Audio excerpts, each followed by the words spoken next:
McMullen is in the house. He was at the Howie Roseman press conference. That's why John has pushed back an hour. We'll get the latest from him as he writes at 973ESPN.com.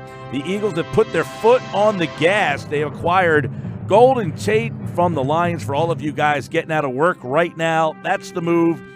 Eagles get Golden Tate. They add him, and that is the move the Eagles make at the deadline. Was that the move you were anticipating?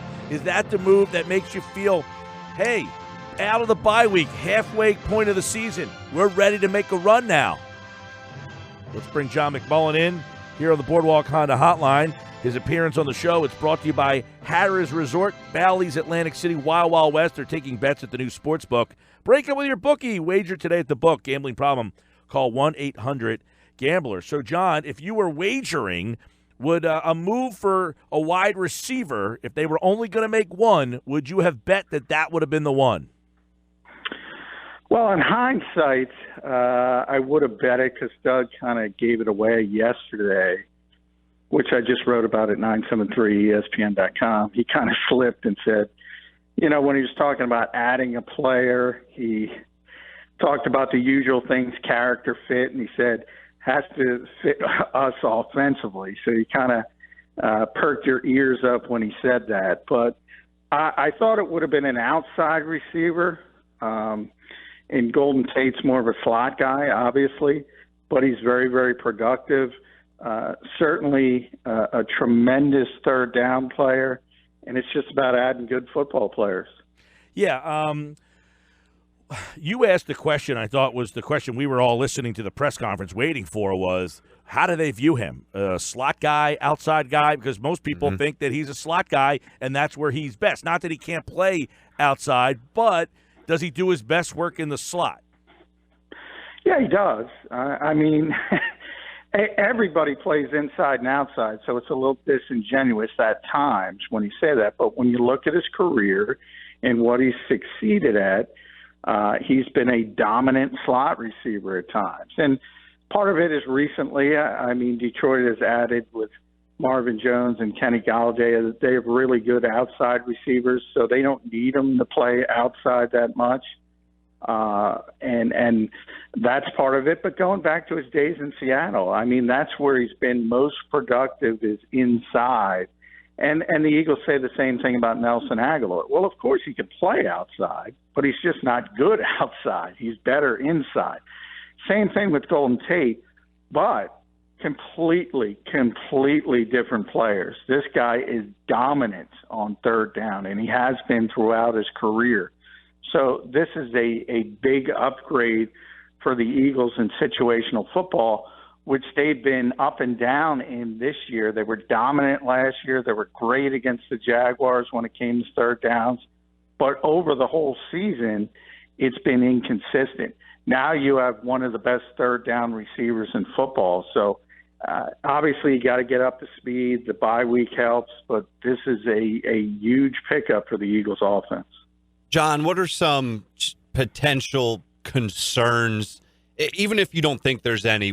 Just try and think of anything that's like worst case scenario with Golden Tate here. What could possibly happen where he doesn't fit, or who else needs to step up to really allow him to shine and the offense as a whole to shine? Like, what are some of his weaknesses, or how do you see this playing out potentially negatively, if at all? No, I mean, I think the negative comes from the team, and what does the team do? I kind of said you look at this trade two ways. If you think the Eagles are a legitimate contender, it's a home run. If you think they can compete with the Rams and or the Saints, then you're signing you're trading for a 30-year-old receiver who's going to be a free agent in March. And he may walk because he's going to get a significant contract somewhere. This is a guy who's gotten 1,000 yards for 3 of the past 5 seasons in his career. So he's proven he's productive. I think from a football sense, there's nothing that can go wrong. This is a perfect fit for this offense. I guess if you're looking at it and saying Nelson Aguilar, it might affect him and the fact that he's now going to have to play probably outside more. And we all know they've tried it and tried it again. You can try it a third time. You can keep trying it. It's not going to work. but he's so much better than Nelson inside. This is that third down player that Carson Wentz needs. So from that standpoint, I think it's great. But when you talk about losing him and maybe not making the playoffs, then it doesn't look so great. So it's about the second half of the season. It's about, can this team finish and win the NFC East?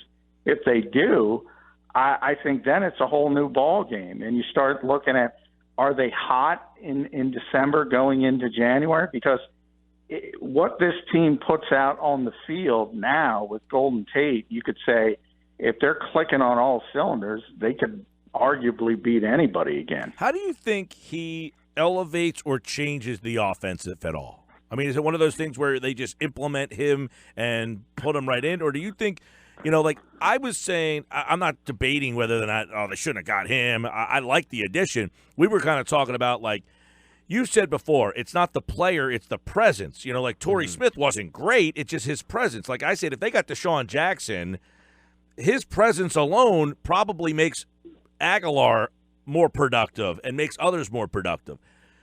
So does he do that? Does he do that in this situation? Like, does he help Aguilar become a better player, or is you're just getting a better player and Aguilar's still going to be inconsequential? No, more the latter. You're just getting a better slot receiver and a significantly better slot receiver. So I think and again, this is, to me, it's the biggest thing. It's about situational football. You're getting a dominant, consistent presence on third down. And this is a chain mover. This is a guy who's sixth in the league in third down receptions this year. He's averaged over 27 a year over the last 5 years. He's always in the top 10. He's a yards after catch machine. He used to be a running back. He breaks tackles. He is a dominant inside receiver. I've talked a lot, and you guys both know, I think they need a presence on the outside. And if you ask me, could there have been a better fit? Yeah, for what they needed, because you needed that outside receiver, and then Nelson is competent inside.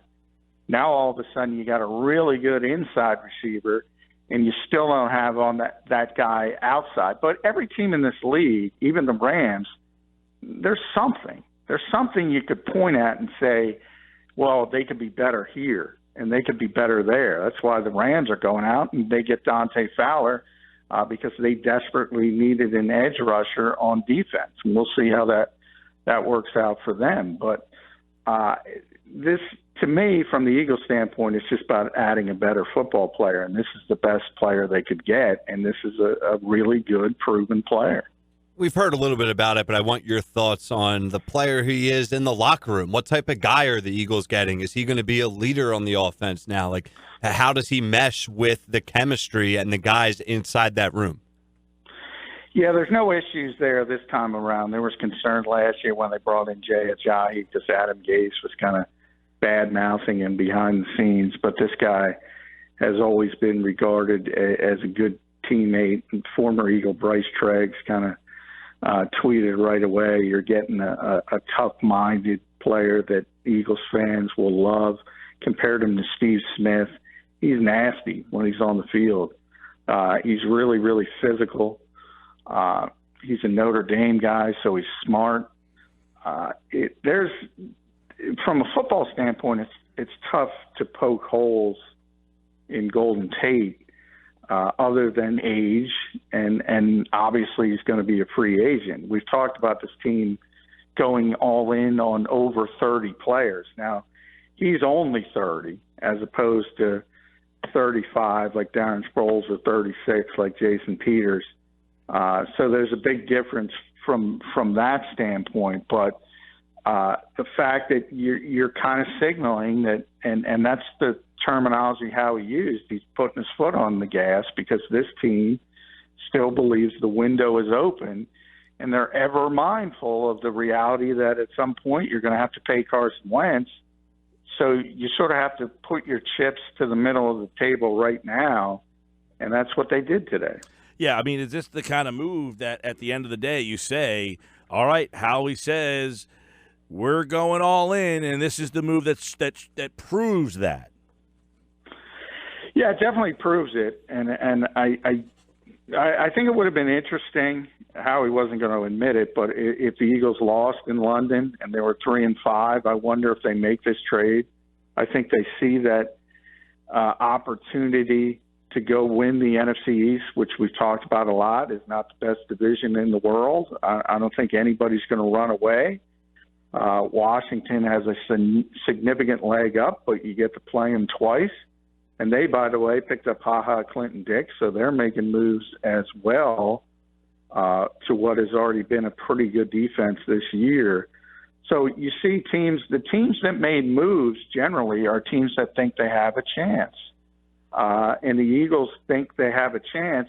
And I got news for you. If you watch the Rams this weekend and if you watch the Saints this weekend, they both won, but you saw some holes. And I talked about it a lot.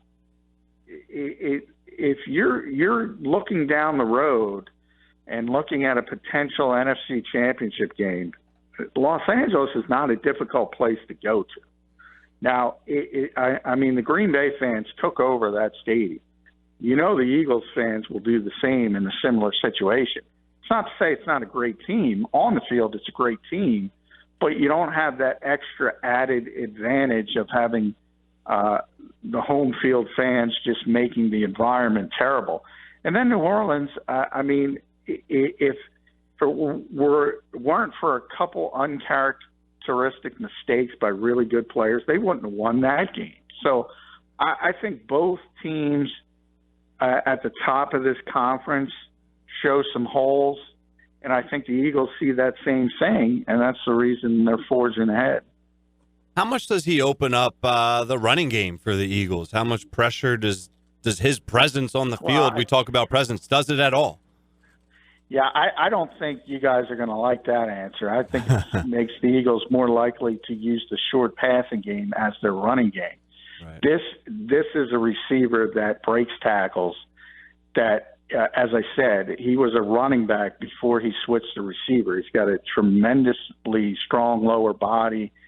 He's sort of like a bigger version of Darren Sproles as a receiver, extremely powerful, and he'll be the guy you throw to in front of the sticks, and you expect him to break a tackle and get a first down, and he does it pretty consistently. He's always been a difficult player to deal with, whether it's been Seattle or Detroit.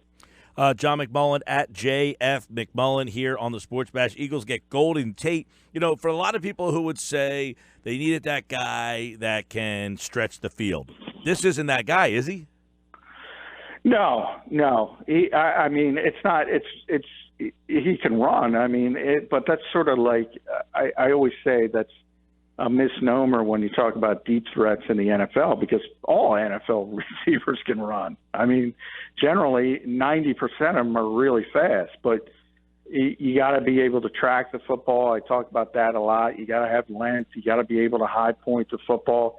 He's a different type of guy. He's more of and how he talked about it, I talked about it. He's a yards after catch machine. As I said, he's going to break tackles, but he's not that deep threat that's going to track the football down the field. The Eagles need that. They still need it. They still don't have it. And if you want to look at this realistically, if the Eagles are able to catch fire and Golden Tate helps a lot, then you start what the real repercussion is. Do you start thinking about moving on from Nelson Aguilar? Because that's what I kind of asked Howie, and even though he's not going to admit it, there's a redundancy with those two players, and one is a lot better than the other one. John, is this trade made because it was their biggest need or the best trade partner they could find? Best trade, best player. Howie talked, he made a lot of phone calls about a lot of players, and I know there's people complaining about Amari Cooper because he's 24. One Twitter troll is, saying he's a potential top 10 receiver. Well, he's not. But if the Eagles could have gotten him for a second-round pick, I think he'd be here. But the Cowboys overvalued him. Devontae Parker. I think maybe if Miami was willing to give him up, it wouldn't have been nearly as costly, maybe a 4th, 5th round pick, but then Albert Wilson gets hurt. I think he was in the conversation. He's not really a deep threat. I'm not sure I believe that simply because of his cap number, which is huge. But I think they would have preferred to have a traditional outside receiver. Well, let me ask you this. The best player. Let me interject this. Demaryius Thomas went for a 4th. Would that move have excited you more? No, because I think he's lost a step, and the cap number is huge, and I don't think he's really a dominant deep threat any longer. I think this is a better player at a different position. You can make the argument with Cooper because he is younger, and not with a 1st-round pick. That's absurd. But if a 2nd-round pick because of his age, and there's still an upside there. You can make that argument. I could buy into that. What about Deshaun Jackson? Would you have rather had him? Yeah, I would have. Better fit? Yeah, better fit. Obviously, one of the most dominant deep threats of all time. That's a different equation, and the bottom line is Tampa Bay didn't want to trade him. Understand their coach is coaching for his job. Their general manager is doing the same. He's general managing for his job. They didn't want to trade him. That was sort of coming directly from him. He wanted out of a bad situation to go to a contender, but they weren't going to let him do that. And once they made the move back to Ryan Fitzpatrick, that made him happy. So I don't think that was really viable. You look at this offense moving forward. They have really struggled. They're averaging just 22 points a game. They're in the bottom half of the league. Do you expect this to kind of reignite that offense that was one of the best in the NFL last year? Yeah, I do. I think we've talked about this offense a lot. It's been very Alshon Jeffrey and Zach Ertz heavy. Up till last week when they finally got some people involved. Interestingly, Jordan Matthews had his best game since coming back, and they had a little bit more from the run game with the development of Josh Adams. So they got more people involved, and the Eagles' offense is always better when they're spreading the football around.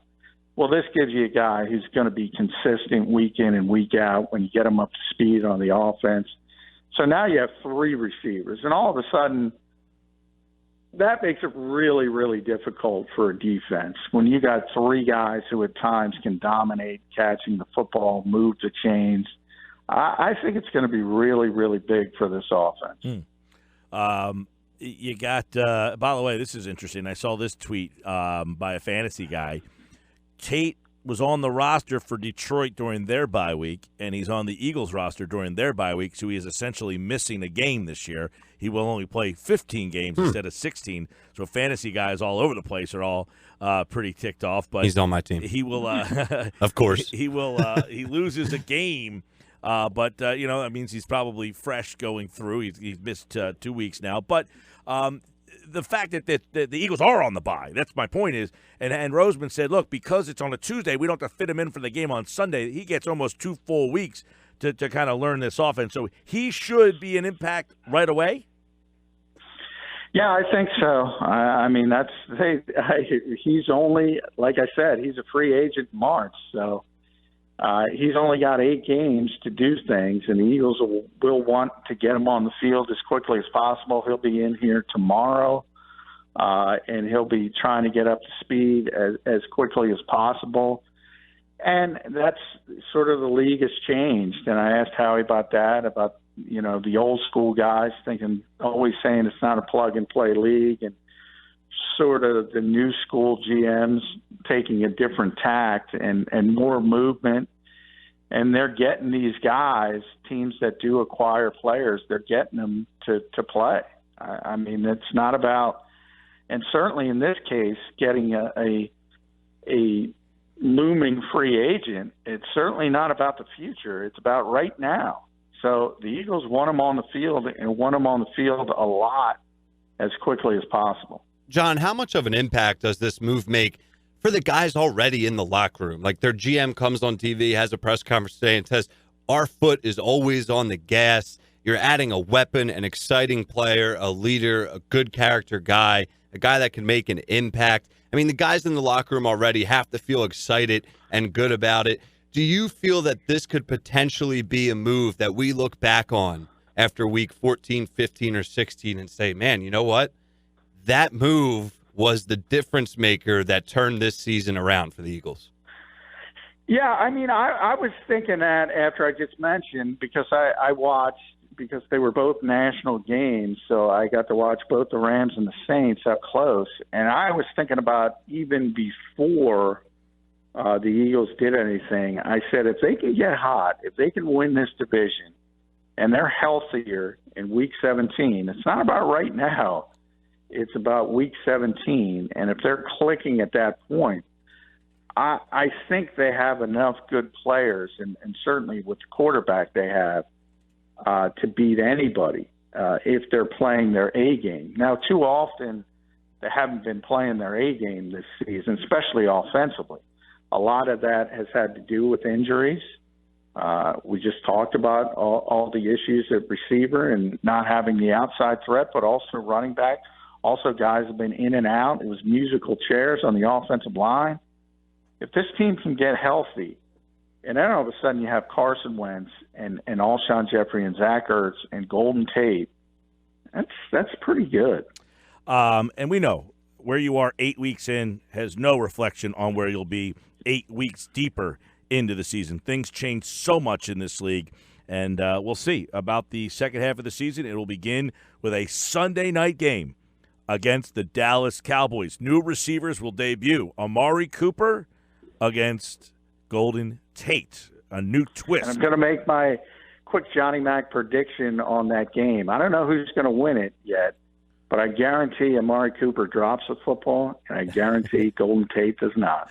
All right, plenty more on the Eagles, of course, during the bye week, and more at JF McMullen, 97.3 ESPN.com. John McMullen here on the Boardwalk on the Hotline. Thanks, John.